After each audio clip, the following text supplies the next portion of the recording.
Be happy. What a cute little command. What a polished little knife.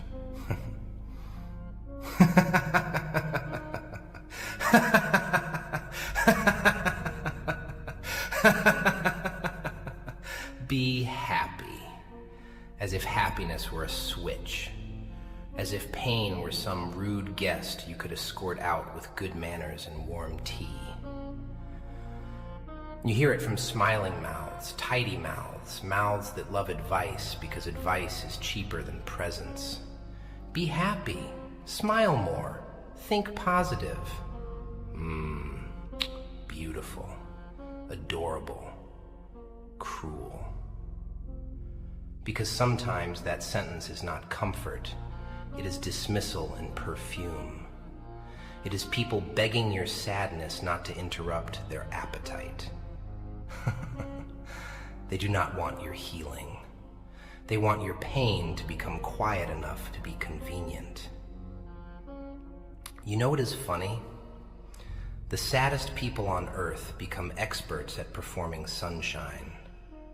They laugh at the table, reply on time, say, "I'm okay," hold doors, ask others how they are, and then go home to rooms that feel like abandoned theaters after the lights go dead. They know where every crack in the ceiling is. They know which prayer felt desperate, which silence felt heavier than speech, which night was swallowed whole without anyone noticing. And still the world says, "Be happy," as if you had not tried, as if you had not begged your own heart to cooperate, as if you had not stood in front of a mirror and negotiated with your own face. Come on, you say to yourself, just be normal today. But happiness is not always a smile. Sometimes happiness is surviving your own mind without letting it turn cruel. Sometimes it is refusing to rot into bitterness. Sometimes it is dragging a wounded soul through another day without letting it deny Allah's mercy or lose its decency. That counts. That counts more than these bright little frauds know. So no, this is not about grinning on command. This is about the dangerous, humiliating, holy struggle of keeping your heart clean in a world that keeps offering you reasons to become ugly.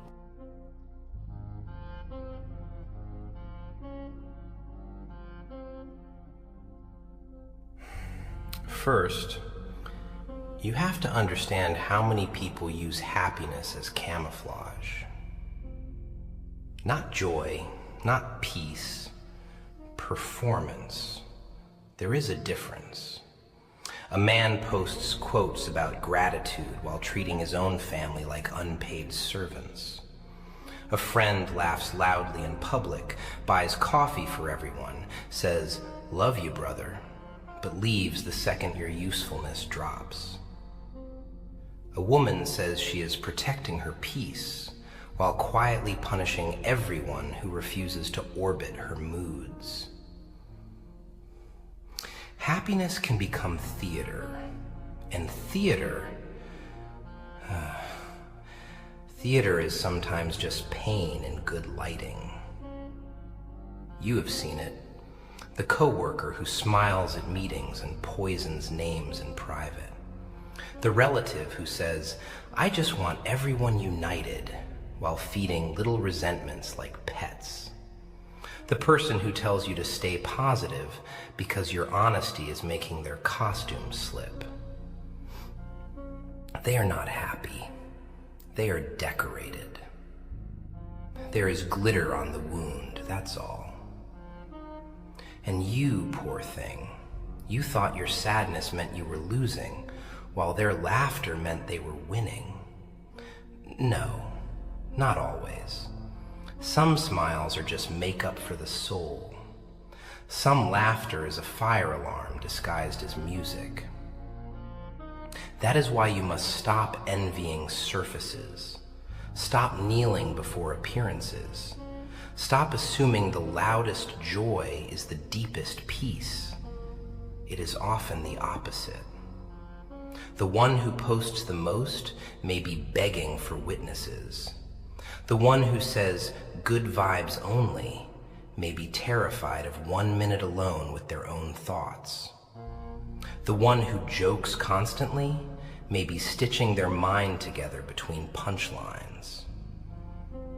Real happiness is quieter, stranger, less dramatic. It does not need to announce itself every hour. It can sit in a tired room with unpaid bills and still say Alhamdulillah without pretending the bills are not real. It can cry and still be grateful. It can ache and still be clean. It can feel broken and still refuse to worship despair. That is a nobler thing than this plastic smiling religion people sell each other. So when they tell you, be happy, ask yourself whether they mean heal or whether they just mean, please become easier for me to look at.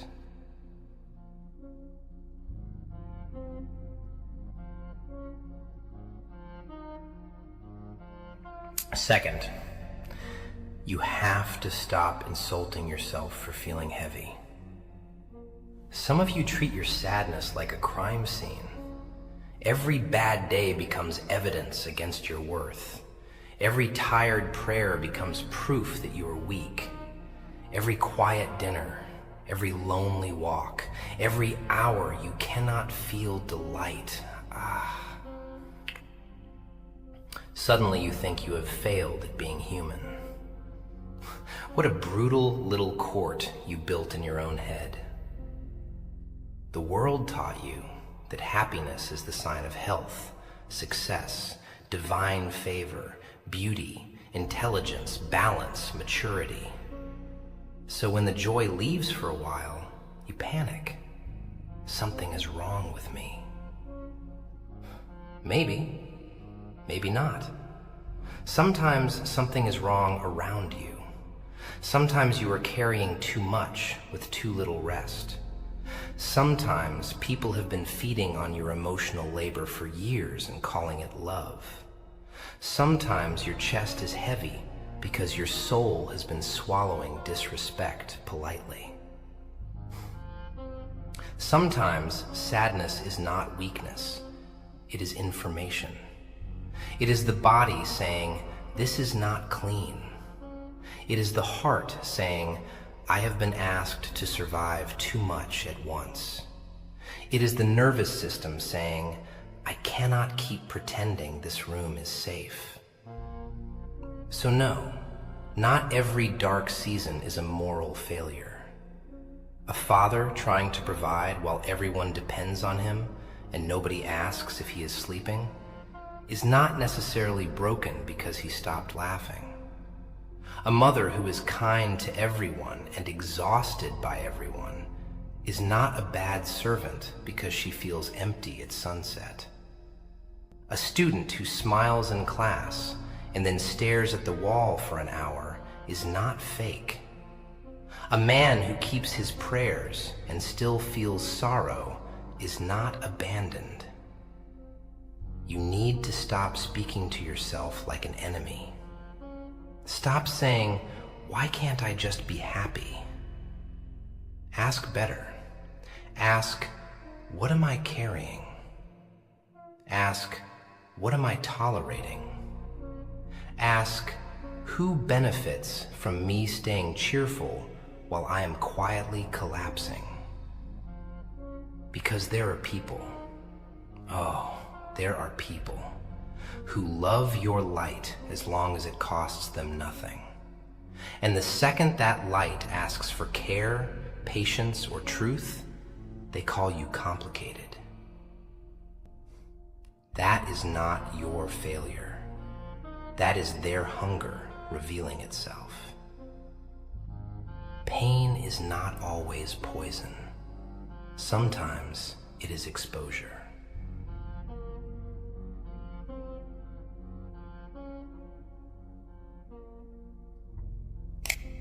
Third, there is a dark little joke hidden inside the phrase, be happy. Sometimes the people telling you that are the very ones manufacturing your unhappiness. Ah, yes. The parent who controls every choice then says, why are you always tense? The spouse who withholds warmth for days then asks, why can't you just relax? The friend who vanishes when you need them then returns with motivational quotes. The boss who squeezes your dignity thin then lectures you about mindset. Funny, isn't it? No, not funny. Efficient. This is how some people escape accountability.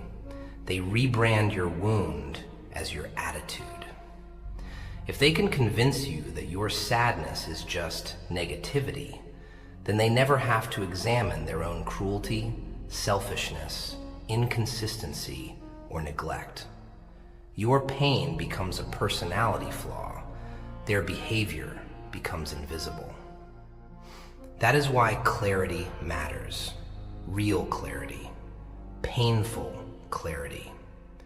A man says he wants a peaceful home, but every conversation with him feels like walking through broken glass barefoot. A friend says she hates drama, but every week she brings a fresh little fire and then acts surprised at the smoke. A relative says they care deeply about your mental state, but only after humiliating you publicly, correcting you harshly, or comparing you to others in front of the room. And then they say, be happy. No, that is not concern. That is cleanup. They are not handing you medicine. They are asking you to become a quieter victim. Listen carefully. Happiness cannot grow in soil constantly salted by humiliation. You cannot breathe deeply in a place where your worth is always under negotiation. You cannot stay light around those who keep assigning you the burden of all emotional repair. So sometimes the holiest thing you can do is stop confusing patience with permission. Stop calling constant self-erasure maturity. Stop calling every form of endurance noble. Some endurance is just delayed honesty. Some smiles are just postponed tears. And some people need your cheerfulness because your sadness makes their sins visible.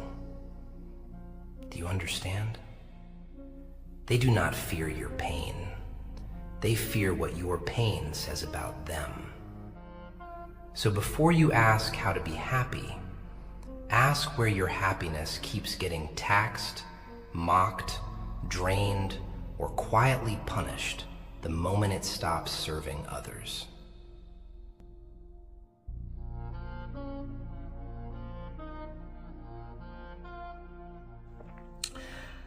Fourth, happiness is often murdered by comparison before it ever learns to walk. You scroll past edited laughter, clean rooms, engagement photos, job promotions, luxury vacations, polished faces, bright captions, family smiles lined up like obedient furniture, and something in you starts shrinking. You do not even notice when the poison enters. It arrives dressed as inspiration. Work harder, glow up, level up, stay positive. And just like that, your ordinary life begins to feel like a public embarrassment. Your slow progress feels criminal. Your private grief feels ugly. Your unanswered questions feel shameful. But you are comparing your backstage to someone else's staged performance. You are comparing your real pulse to their edited lighting. The man posting joy may be in debt. The woman posting elegance may cry after every gathering. The couple posting love may sleep cold on opposite sides of the same bed. The friend posting confidence may be unable to sit alone without noise. The student posting discipline may secretly hate every step of the path.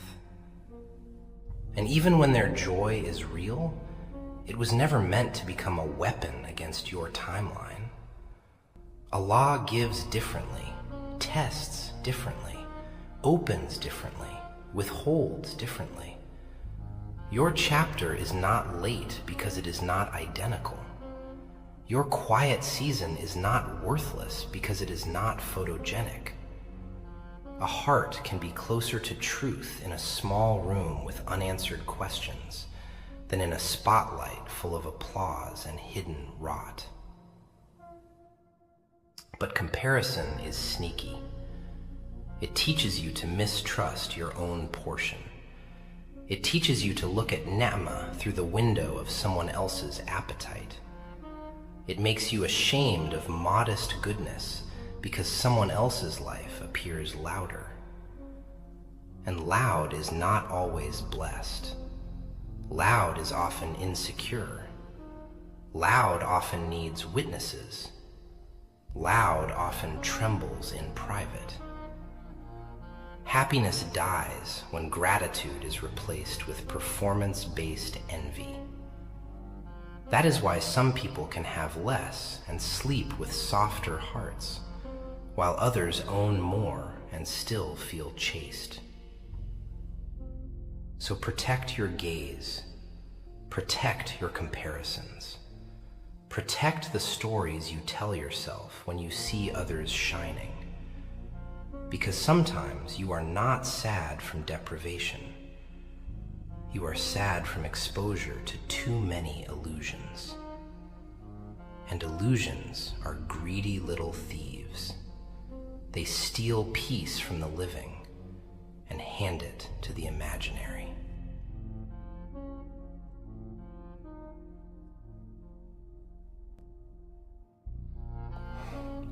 Fifth, let me tell you something ugly about the chase for happiness.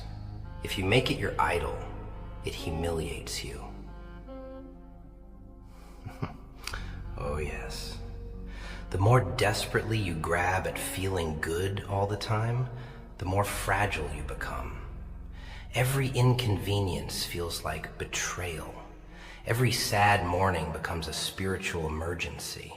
Every lonely evening turns into a verdict. You start monitoring your own emotions like a suspicious guard. Do I feel joy yet?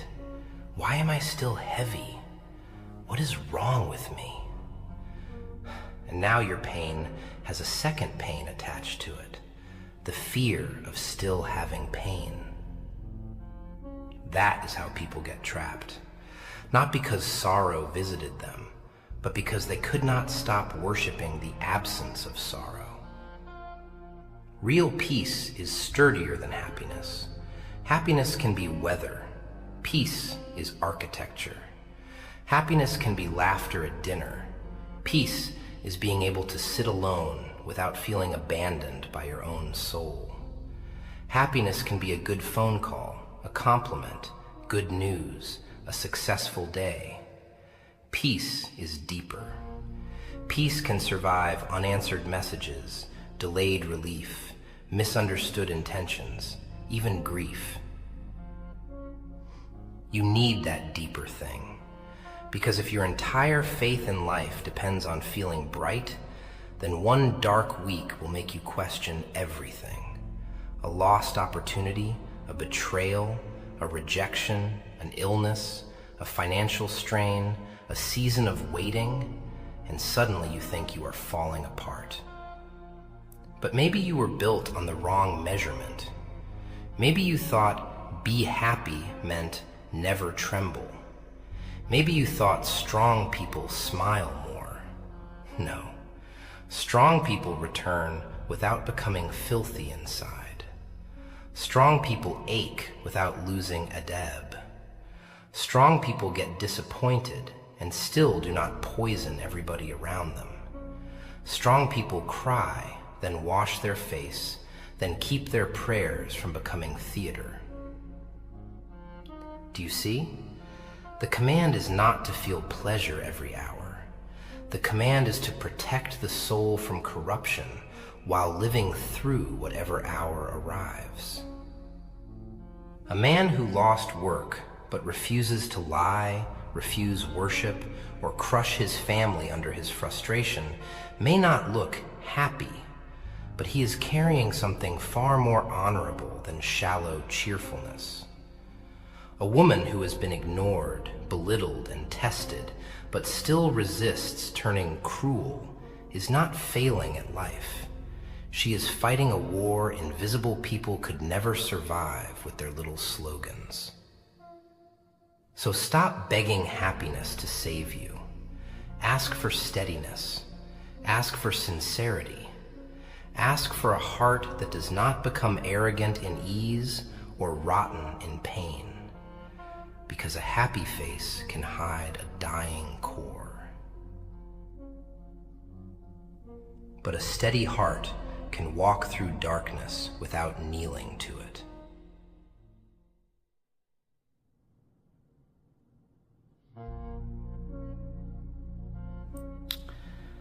Sixth, people do not realize how often unhappiness is not born from pain itself, but from having to pretend pain is not there. That pretense, that performance, it rots a person slowly. You laugh when you are tired. You say, "It's all good," when your chest is tight. You answer, "I'm fine," because explaining is exhausting. You sit at weddings with a polite face while your mind is wandering through old disappointments like a stray dog. You attend work, smile at friends, say kind things, nod at advice, and all the while, a quieter truth is choking behind your teeth. Then one night, alone, the body collects payment. You stare too long. You stop responding. You feel irritated by small sounds. You become too tired to fake enthusiasm. You want silence not because you are arrogant, but because speaking without honesty has started to feel like self-betrayal.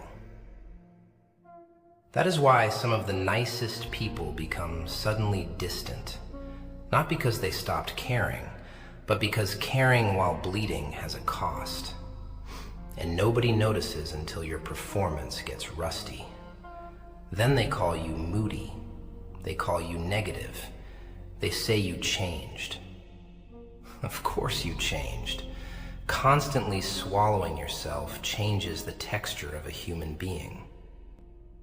A son who is always the strong one in the family, always calm, always responsible, always available, eventually begins to feel resentment not because he hates them, but because no one asks how strength is being financed.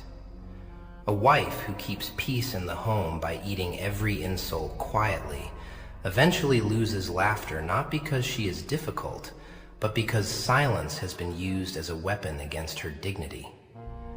A friend who is the therapist for everyone eventually becomes emotionally allergic to one more "can I vent?"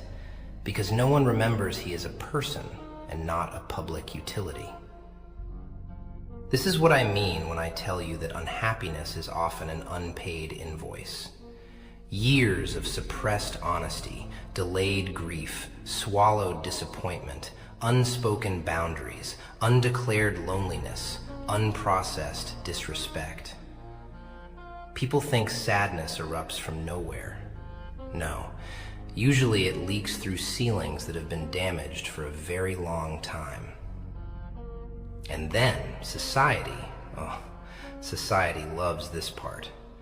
Society arrives late to the disaster and hands you glitter. Be grateful, smile, go out more, stop overthinking. Yes, of course, wonderful. Throw confetti at the structural collapse. That is why some advice feels insulting.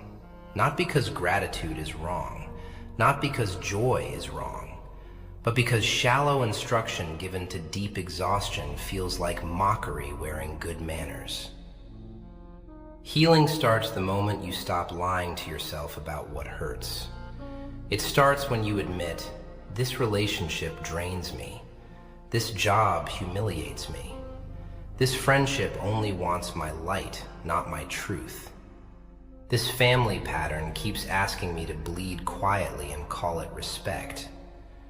That honesty may not make you smile immediately, but it will stop the internal civil war. And that matters. A peaceful soul is not one that never hurts. It is one that no longer has to deny its own injuries in order to be accepted. There are rooms where your happiness was never going to survive.